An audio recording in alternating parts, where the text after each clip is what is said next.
वंदे वंदे वंदे। आदरणीय प्रधानमंत्री जी, प्रदेश की माननीय राज्यपाल, माननीय श्रीमती आनंदीबेन पटेल जी, प्रदेश सरकार में मेरे वरिष्ठ सहयोगी उप मुख्यमंत्री श्री केशव प्रसाद मौर्य जी, केंद्रीय मंत्री श्री संजीव कुमार बालियान जी, जनरल वीके सिंह जी, प्रदेश सरकार में मेरे सहयोगी मंत्रीगण श्री कपिल देव अग्रवाल जी, दिनेश खटीक जी, जिला पंचायत के अध्यक्ष मेरठ गौरव चौधरी जी, मुजफ्फरनगर डॉक्टर वीरपाल निरवाल जी, माननीय सांसद डॉक्टर सत्यपाल सिंह जी, श्री राजेंद्र अग्रवाल जी, श्री विजयपाल सिंह तोमर जी, श्रीमती कांता करदम जी, माननीय विधायक श्री संगीत सिंह सोम जी, सभी माननीय विधायकगण, आज के इस कार्यक्रम में उपस्थित सभी सम्मानित जनप्रतिनिधिगण और मेरठ, मुजफ्फरनगर के साथ ही प्रदेश के विभिन्न क्षेत्रों से आए हुए प्रदेश के सभी युवा प्रतिभावान खिलाड़ीगण, उपस्थित भाइयों बहनों, मैं आप सबकी ओर से आज जब ये देश आजादी का अमृत महोत्सव आदरणीय प्रधानमंत्री जी के नेतृत्व और मार्गदर्शन में आयोजित कर रहा है, आजादी के इस अमृत महोत्सव पर देश के प्रथम स्वातंत्र समर में क्रांति का बिगुल फूंकने वाली क्रांति धरा मेरठ में आज आदरणीय प्रधानमंत्री जी के आगमन पर आप सभी भाइयों बहनों की ओर से आदरणीय प्रधानमंत्री जी का हृदय से स्वागत करता हूं, अभिनंदन करता हूं। भाइयों बहनों, हम सब जानते हैं कि आदरणीय प्रधानमंत्री जी का आप सबके प्रति स्नेह और आत्मीयता किस कदर है कि विजिबिलिटी कम होने के बावजूद भी दिल्ली से सड़क मार्ग से आकर के 1857 की प्रथम स्वातंत्र की भूमि मेरठ की भूमि को प्रणाम करने, बाबा ओघड़नाथ की भूमिका भगवान शिव का अभिषेक करने, क्रांतिकारियों के स्मारक शहीद स्मारक पर पुष्पांजलि करने के बाद अब यहां पर उत्तर प्रदेश के पहले स्पोर्ट्स यूनिवर्सिटी का शिलान्यास करने के लिए आदरणीय प्रधानमंत्री जी हम सबके बीच में पधारे हैं। भाइयों बहनों, मैं आभारी हूं आदरणीय प्रधानमंत्री जी का कि उन्होंने देश के सर्वोच्च खेल पुरस्कार खेल रत्न का नाम हॉकी के जादूगर कहे जाने वाले मेजर ध्यानचंद जी के नाम पर रखा। और आज जिस विश्वविद्यालय का शिलान्यास आदरणीय प्रधानमंत्री जी के कर कमलों से हो रहा है, इस प्रदेश के पहले स्पोर्ट्स यूनिवर्सिटी का नामकरण भी मेजर ध्यानचंद जी के नाम पर होने जा रहा है। मैं इस अवसर पर आदरणीय प्रधानमंत्री जी का हृदय से अभिनंदन करता हूं, स्वागत करता हूं। भाइयों बहनों, देश का विगत 7-7.5 वर्षों के दौरान हर एक क्षेत्र में विकास हुआ है। जीवन के प्रत्येक क्षेत्र में भारत ने नया कीर्तिमान स्थापित किया है। खेलो इंडिया खेलों के माध्यम से देश की खेल प्रतिभाओं को आगे बढ़ाने के लिए जिस प्रकार का एक नई प्रेरणा आदरणीय प्रधानमंत्री जी ने देश के युवाओं के अंदर भरा है, वो अभूतपूर्व है, अभिनंदनीय है और उसका परिणाम हमें अंतर्राष्ट्रीय प्रतिस्पर्धा के साथ ही अभी विगत वर्ष टोक्यो ओलंपिक और टोक्यो पैरालंपिक में देखने को प्राप्त हुआ, जब भारत के खिलाड़ियों ने सबसे बड़ा जत्था भारत का ओलंपिक में तो गया ही, पहली बार इतने मेडल भारत के खिलाड़ियों ने जीते और प्रधानमंत्री जी ने हर एक खिलाड़ी के साथ व्यक्तिगत संवाद स्थापित करते हुए उन्हें हर स्तर पर प्रोत्साहित किया, उन्हें सम्मानित किया। और आज जब हम लोग मेरठ में इस खेल विश्वविद्यालय की स्थापना कर रहे हैं, इसके पीछे भी कारण है, क्योंकि अभी हाल ही में आपने देखा होगा आदरणीय प्रधानमंत्री जी के मार्गदर्शन में सांसद खेल प्रतिस्पर्धा देश के हर संसदीय क्षेत्र में हुआ। ग्रामीण स्तर से लेकर के जनपद स्तर तक हजारों खिलाड़ी एक एक संसदीय क्षेत्र में अलग अलग खेलों में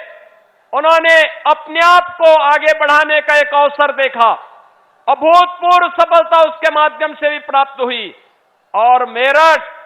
और पश्चिमी उत्तर प्रदेश का हमारा ये क्षेत्र तो इस दिशा से अत्यंत समृद्धशाली रहा है। मेरठ में एक जनपद एक उत्पाद के तहत जो प्रदेश सरकार ने जिस एक उत्पाद को रखा था मेरठ के लिए, वह स्पोर्ट्स आइटम को ही रखा था और स्पोर्ट्स आइटम के कारण देश ही नहीं दुनिया के तमाम उत्कृष्ट खिलाड़ी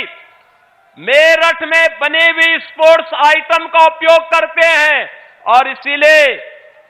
यह स्पोर्ट्स यूनिवर्सिटी मेरठ में देकर के एक स्वस्थ स्पर्धा को आगे बढ़ाने की दिशा में राज्य सरकार ने जो कदम बढ़ाए हैं, इसके पीछे भी आदरणीय प्रधानमंत्री जी की मार्गदर्शन उनकी प्रेरणा है। और आज वही प्रेरणा इस खेल विश्वविद्यालय के शिलान्यास के अवसर पर आदरणीय प्रधानमंत्री जी का हम सबको प्राप्त होने जा रहा है। मैं आज के इस अवसर पर जब प्रदेश भर के खिलाड़ी यहां पर आदरणीय प्रधानमंत्री जी की प्रेरणा प्राप्त करने के लिए यहां पर उपस्थित हुए हैं, उत्तर प्रदेश सरकार ने उत्तर प्रदेश में एकलव्य क्रीड़ा कोष की भी स्थापना की है, जो खिलाड़ियों के लिए न केवल राष्ट्रीय और अंतर्राष्ट्रीय प्रतिस्पर्धाओं के लिए योग्य प्रशिक्षण और कोचिंग की व्यवस्था करेगा, बल्कि उन्हें फेलोशिप देने और उन्हें हर प्रकार का उत्तम माहौल देने में भी अपना योगदान देगा। साथ साथ प्रदेश के अंदर उन सभी खिलाड़ियों को आगे बढ़ाने के लिए राज्य सरकार अपने स्तर पर भी कार्रवाई कर रही है। जिन्होंने ओलंपिक में, राष्ट्रमंडल खेलों में या फिर एशियन गेम्स में जो भी खिलाड़ी किसी भी अंतर्राष्ट्रीय प्रतिस्पर्धा में स्थान प्राप्त करेंगे, शासन की सेवाओं में उनका समायोजन हो सके, उन्हें सम्मान प्राप्त हो सके और वे फिर अपनी प्रतिभा का लाभ नई पीढ़ी को दे सके, इस दिशा में भी सरकार ने निर्णय लेकर के इस कार्रवाई को आगे बढ़ाने का कार्य किया है। प्रदेश में उन सभी खिलाड़ियों को जिन्होंने ओलंपिक में अभी हाल ही में अच्छा प्रदर्शन किया, देश के लिए मेडल जीते हैं, और प्रदेश के उन सभी ओलंपिक वीरों को जिन्होंने ओलंपिक में प्रतिभाग भी किया है, उन्हें मेरठ में पैरालंपिक के खिलाड़ियों को और लखनऊ में ओलंपिक में प्रतिभाग करने वाले और मेडल प्राप्त करने वाले खिलाड़ियों का विशाल सम्मान समारोह भी आयोजित करके उन्हें सम्मानित करने का कार्य किया है। आज प्रदेश के अंदर खेल प्रतिस्पर्धाओं को आगे बढ़ाने की दिशा में प्रदेश सरकार ने अनेक कदम बढ़ाए हैं, जिसमें हर गांव में खेल का मैदान, ओपन जिम का निर्माण, हर जनपद में स्टेडियम, मिनी स्टेडियम और तमाम अन्य खेलों को प्रोत्साहित करने वाले कार्यक्रम हो। इसके लिए राज्य सरकार उस प्रकार की सुविधाओं को आगे बढ़ाने का कार्य कर रही है और भारत सरकार का सहयोग इन सभी कार्यक्रमों में राज्य सरकार को भरपूर प्राप्त हो रहा है। राज्य सरकार ने तमाम अन्य अंतर्राष्ट्रीय प्रतिस्पर्धाओं में स्थान प्राप्त करने वाले खिलाड़ियों को ओलंपिक में पदक प्राप्त करने वाले खिलाड़ी एकल वर्ग में स्वर्ण पदक पर 6 करोड़, रजत पदक पर 4 करोड़, कांस्य पदक पर 2 करोड़ रुपए, टीम गेम्स में स्वर्ण पदक पर 3 करोड़, रजत पदक पर 2 करोड़ और कांस्य पदक पर 1 करोड़ रुपए का पुरस्कार राज्य सरकार अपने खिलाड़ियों को प्रदान करता है। इसी प्रकार से कॉमनवेल्थ, एशियन गेम्स में भी राज्य सरकार उन खिलाड़ियों को प्रोत्साहित करती है, आगे बढ़ाने का कार्य कर रही है। आज हम सब जब यहां पर आदरणीय प्रधानमंत्री जी का मार्गदर्शन प्राप्त करने के लिए उपस्थित हुए हैं, भाइयों बहनों, ये पश्चिमी उत्तर प्रदेश अपनी ऊर्जा के लिए, अपनी प्रतिभा के लिए जाना जाता है। यहां का किसान और यहां का जवान सदैव न केवल राष्ट्र की सेवा के लिए बल्कि अन्न उत्पादन में भी अपना योगदान दिया है। हर प्रकार से भूमि उर्वरा भूमि रही है, हजारों वर्षों का इसका अपना इतिहास है, लेकिन पिछली सरकारों के समय में जिस प्रकार की विसंगतियां पैदा हुई थी, यहां पर आस्था के साथ खिलवाड़ हुआ था, बहन बेटियों की सुरक्षा के साथ खिलवाड़ हुआ था, दंगों के एक श्रृंखला के माध्यम से यहां के युवाओं के भविष्य के साथ खिलवाड़ करने का प्रयास हुआ था। लेकिन अब आज जब प्रदेश में प्रधानमंत्री मोदी जी के आह्वान पर भारतीय जनता पार्टी की सरकार 2017 में आई, प्रदेश में दंगे बंद हुए। जिस कावड़ यात्रा को रोक दिया गया था, वह कावड़ यात्रा फिर से प्रारंभ हो चुकी है। और यही नहीं, अब यहां पर सुरक्षा, बहन बेटियों की सुरक्षा के लिए कोई खतरा नहीं बन सकता, क्योंकि दंगाइयों को भी और सुरक्षा के लिए भी खतरा बने हुए तत्वों को मालूम है कि अगर वे सुरक्षा के लिए खतरा बनेंगे तो उन्हीं के लिए वह खतरा वापस रिटर्न होता हुआ दिखाई देगा। आज के इस अवसर पर एक बार फिर से मैं आदरणीय प्रधानमंत्री जी का खेल उत्तर प्रदेश के इस पहले स्पोर्ट्स विश्वविद्यालय के शिलान्यास कार्यक्रम के अवसर पर आदरणीय प्रधानमंत्री जी का आप सभी भाइयों बहनों की ओर से, उत्तर प्रदेश से आए हुए सभी खिलाड़ियों की ओर से हृदय से स्वागत करता हूं, अभिनंदन करता हूं। धन्यवाद। जय हिंद, जय जय श्री राम।